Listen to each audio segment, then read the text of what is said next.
This is the story of how I learned to be ugly. It's odd, but I haven't worn my hair down, like, out of a ponytail in public in 7, 8,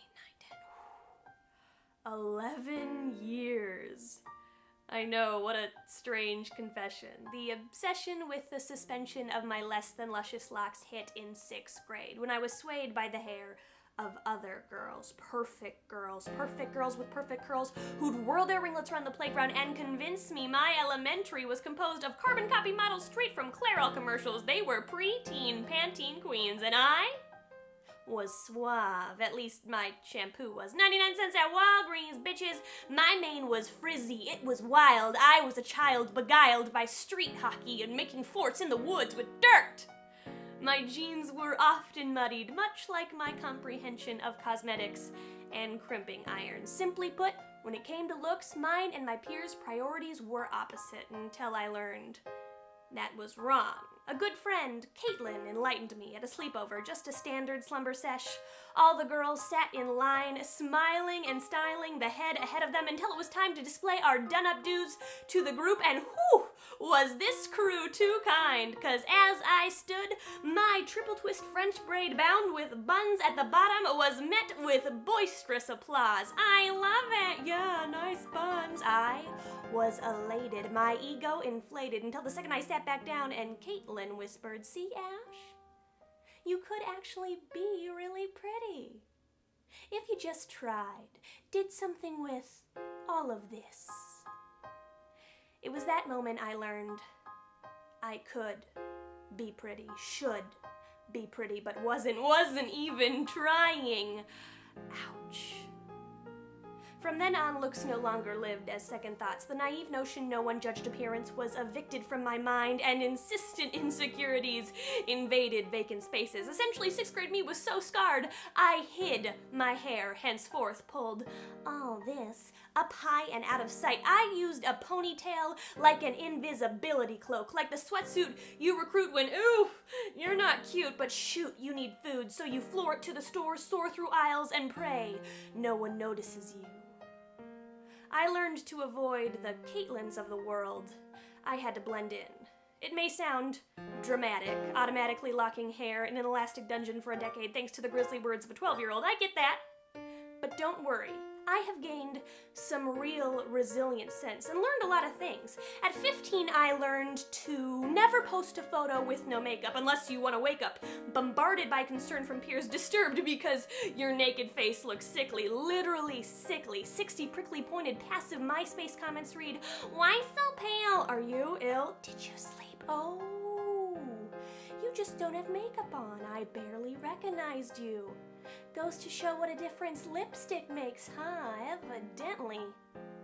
It's offensive to bear a bare complexion. The projection of perfectly painted perfection is not an option, but expected for any worthwhile woman. Our default state, primped and preened and beautified, we're unified by the aim to please each and every wandering eye, otherwise something's wrong. We're sick, sad, suffering, or worst of all, not trying, and missing out on our potential pretty. What a pity. At 19, my Aunt Ida idly informed me that queer girls aren't cute, which might sound rude, but do recall I now knew to Cake On Cosmetics, which made me pretty for a lesbian. So many of those, or your kind, tend to dress so butchy, and I just don't get it. You might be seeing a woman, but no one is making you dress like a man. Duly noted.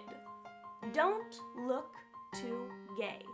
No matter what my tastes, preferences, or clothing likes, I sure couldn't resemble a fugly dyke. So I studied society's formula for femininity. Learned the tricks to pass for pretty, to feign a fondness for frills, and hide my ties. I might not recognize myself in the mirror, but it was clear that didn't matter. A shattered sense of self was the price I paid for others' approval. Maybe clothes were supposed to feel like costumes after all. At 21, I learned my worth was determined by the number of boys who wanted to bang me. This uninvited life advice was shamelessly shouted at me from the porch of a college frat. 4 out of 10, keep walking, chub, but send your 9.5 friend this way, ha ha ha. I must have missed the humor. To a helpless consumer of peers' opinions, these douchebags' words weighed heavy even if I didn't. This fat, butchy girl who'd probably have to pay someone in the future if she ever wants a fuck. The perspective offered from one particularly painful YouTube comment felt destroyed and void of value. My warped and wilting self-image made me wonder, could Caitlin, my aunt, the internet all have points? Were my flaws so obvious, so repugnant and repulsive? Soon I started purging these insecurities, along with most of my lunch, every day for months. My breaking point. And the night I bravely chose to tell a friend what only porcelain secret keepers knew till then, I grit my teeth and hid my face and readied for a reaming, seemingly expecting, Ashley, why? Stop! Don't! Instead, my friend surprised me, pausing, staring, muttering a timid, meek, "Yeah, me too." I froze. At 23, I learned I sadly wasn't so alone. All this learning to be ugly had become an epidemic which infected, wrecked, and led persons all around the world to share the same self-loathing secrets. This insight flipped a switch. It equipped me with the strength to say, fuck your beauty rulings. I refuse to meet your standards and your made-up mold for pretty. If my skinny isn't thin enough, it offends your line of vision. Words of wisdom, reevaluate what exactly you're entitled, because I owe you nothing and I'm done. I will not skip another meal. Instead, my pudge and I will pal around. It's padding for my cuddles, a bundle of curves I'm determined to love, a body of beauty with a smokin' hot booty. I also want to flaunt my freckles, these small, imperfect speckles I used to resent. Now I see they color my complexion with its kooky character. They're cute. Just like my clothes.